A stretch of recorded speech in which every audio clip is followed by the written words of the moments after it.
More than glad to speak with you about this and any other topic because as someone who was addicted, I personally don't find it offensive. I'm speaking for myself. It doesn't.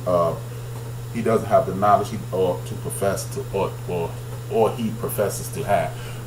Stephen A. Smith doesn't have a lot of knowledge about. I can honestly say I rarely see Stephen A. Smith showing the aptitude to speak on many things.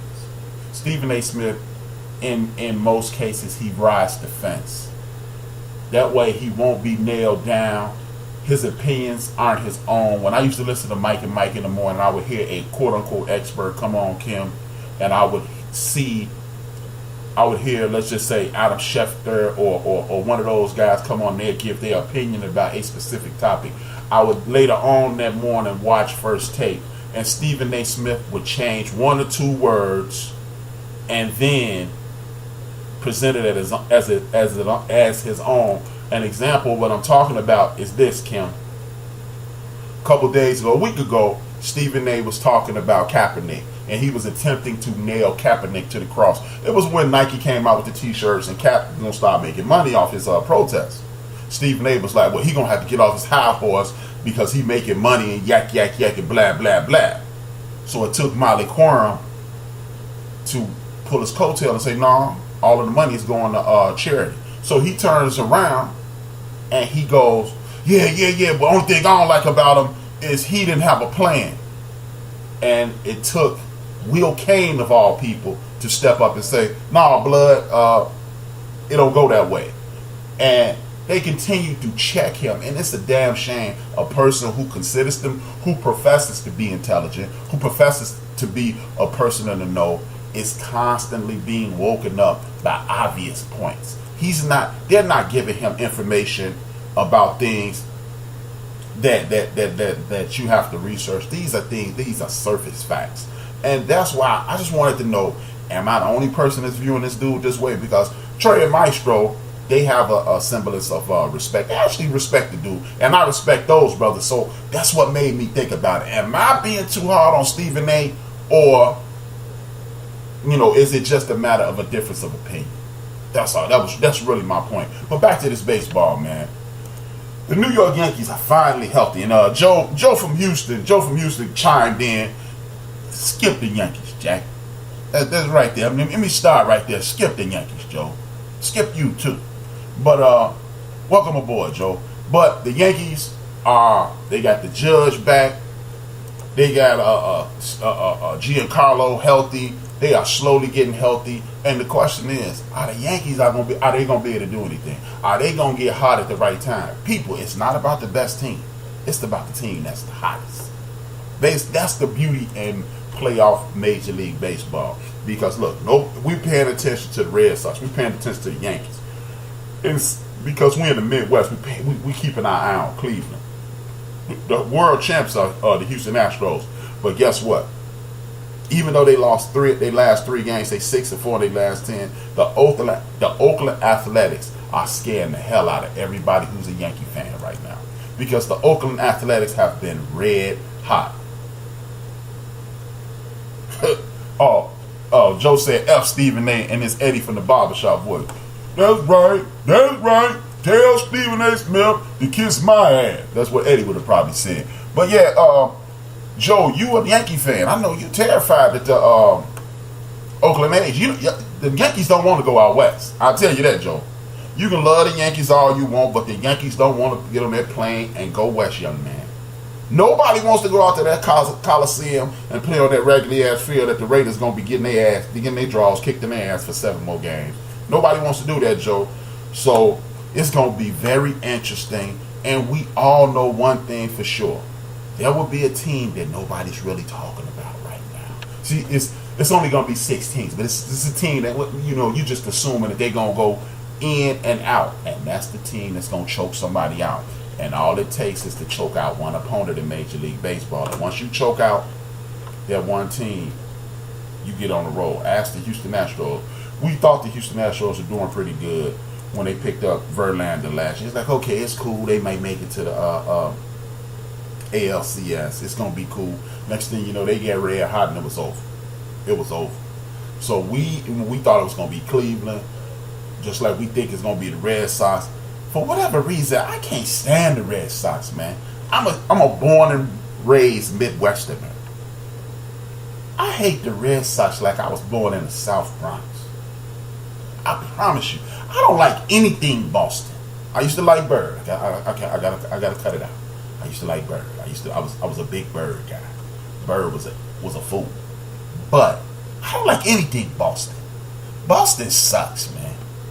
I've been to Boston a couple of times. Shout out to my man Craig and Big Stace when they was living in Rhode Island. We used to go down to Boston. But man, I hate Boston.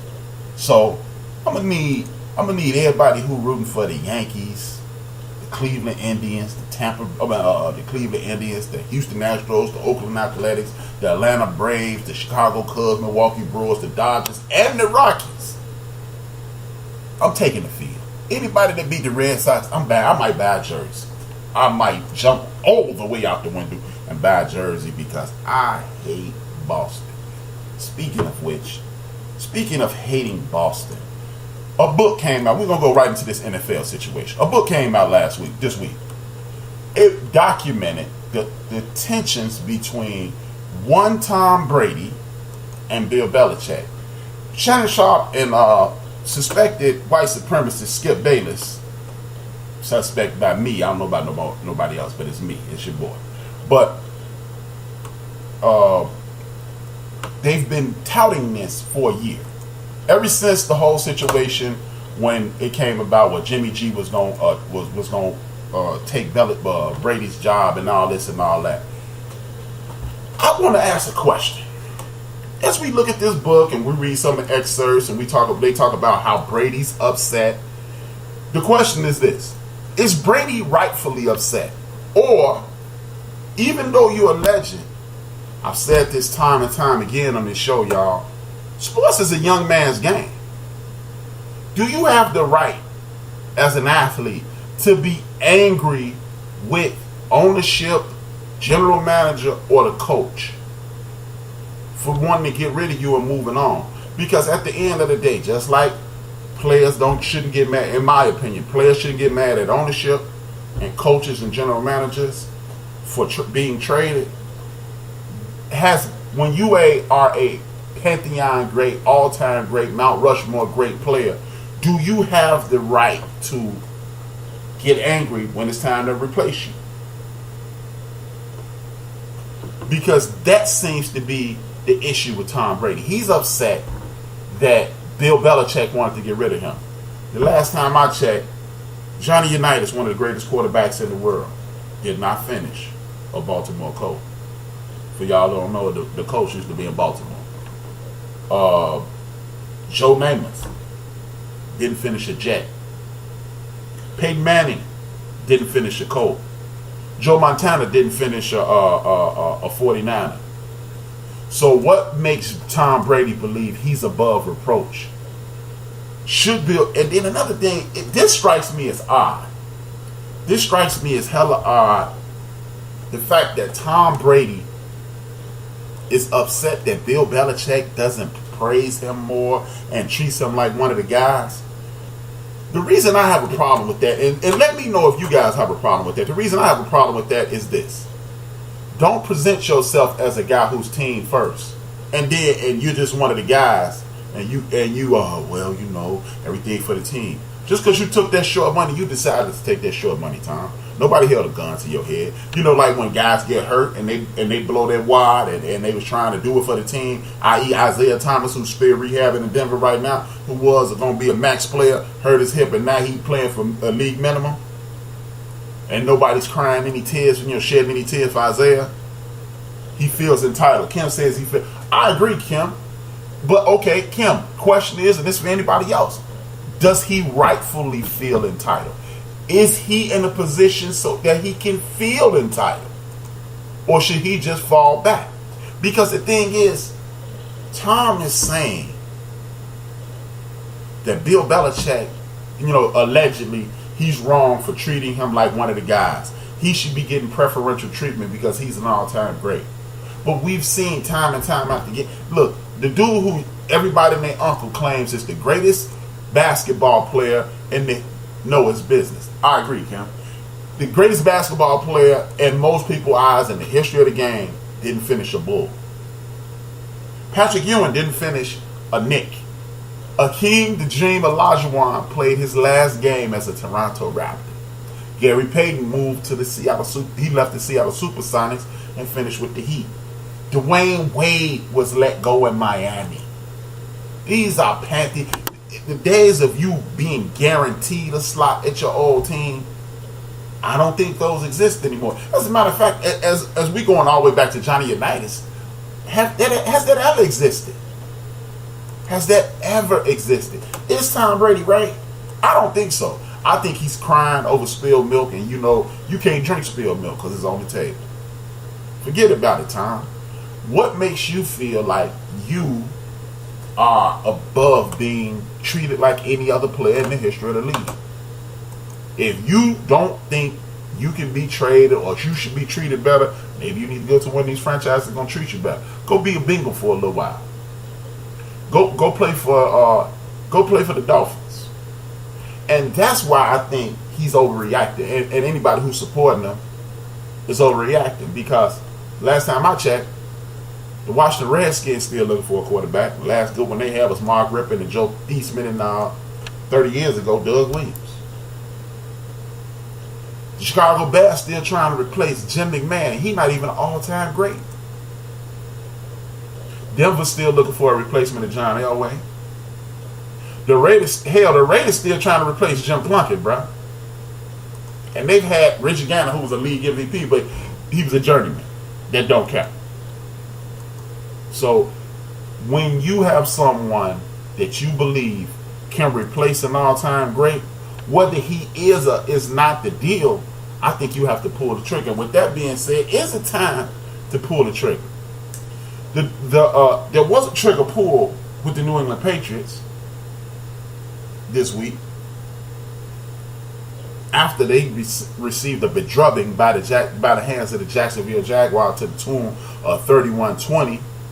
Nobody talked about how poorly Brady looked in that game, how feeble he was looking. Now, we know it's Saxonville and things to that nature, but remember, everybody told me, you can't read defenses and you can't get out of the way like Tom Brady, and you can't trick him because he sees everything before it's coming.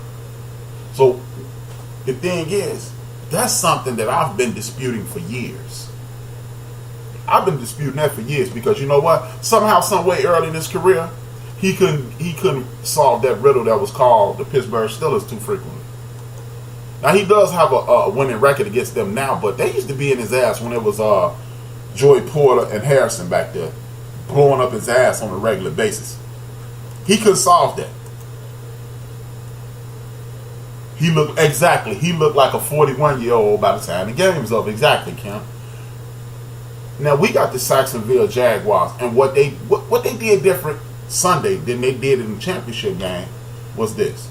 They didn't take their foot off the pedal. They did not take their foot off the pedal. And what I mean by that is they got relaxed. They thought they were dominating him. But Tom Brady is an all-time great. Tom Brady is dope as hell. So if you don't keep the pressure on him, Tom Brady will snap up out of it and get in your ass. I'm sorry. He's going to get in your ass.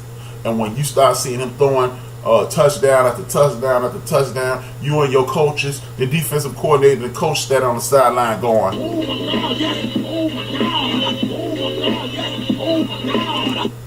every time he say hype, that's what you're saying. Oh my God. Because if you let him get rolling, it's over. And Jacksonville didn't. And like him said, he looked like a 41-year-old quarterback. But the problem is most teams are not geared up to play football anymore. They're geared up to pass the football. Football is catching, running, blocking, throwing, seeing, reading, reacting, tackling. That's it. Football, I will say this time and time again, football is a very simple game. It's just difficult to play at a high level. That's all it is. It's a simple game that is difficult to play at a high level. Tom Brady looked very pedestrian, and people like Rob Parker, people like Max Kellerman, and other naysayers have been calling for this for at least a year now. Now, don't get me wrong. even Tom Brady at